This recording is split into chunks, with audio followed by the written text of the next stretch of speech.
Afghan President Ashraf Ghani Ahmadzai is in China for a 4-day state visit. It's Ghani's first foreign visit since taking office in September. While in Beijing, the Afghan president will hold talks with Chinese leaders and discuss issues of common concern. Ahead of the visit, CNC correspondent Chen Shan had an exclusive interview with Ghani in Kabul. With this trip, the Afghan leader says he wishes to further boost ties between his country and China. We have common interests and we face common threats.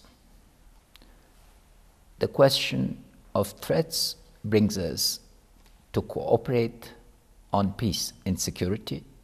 China is emphasized that a stable Asia is essential both for China's continued growth and for the Asian economic integration.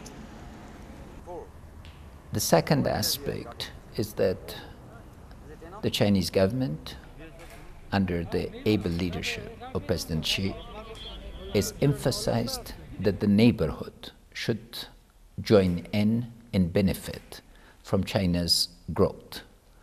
And thirdly, we see cooperation in the security area, in the economic area, in the developmental area, and in terms of human capital, cooperation in training of the young generation of Afghans, and seeking assistance from China in design and implementation of some of our major infrastructure projects. Additionally, China is a very strong investor in Afghanistan's mining and oil and gas sector.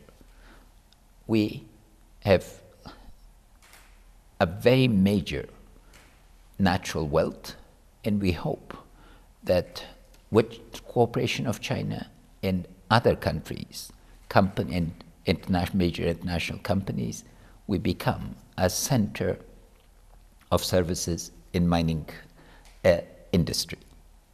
Ghani says he's optimistic about the future of Sino-Afghan trade and economic ties.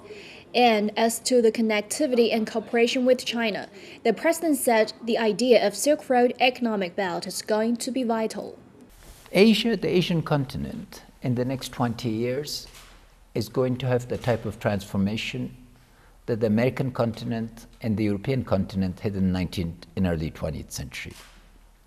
China is going to be an incredibly strong pole of growth.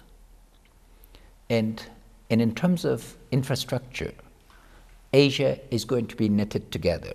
Already, inter-Asian trade, meaning trade among Asian countries, is exceeding Asia's trade with the rest of the world. So coming of this is enormously important. We see Afghanistan as a hub for regional trade and investment. And because of this, our cooperation with China will be both on the bilateral level, where our mutual relations, country to country, state to state, and society to society, are going to be expanding, but also at the Asian level, where we see that Asia is transformed from an idea into economic continent. As a result of this, the Silk Road is going to be vital. The Silk Road, during the Yuan dynasty, joined us together. There was an inter-Asian trading system where China, Central Asia, the Middle East, Afghanistan, and India were linked together. I think Asia will become the largest economic continent in the world. And as part of this, we see very much a multifold cooperation with China. Additionally, we see ourselves very much as a bridge for cooperation between China, United States, Europe, and South Asia. Because our relations are not against other people. Our relations are for peace and security. And this means China's excellent relations with our neighbors will again be put at the service of peace and stability. This is CNC World, a new perspective.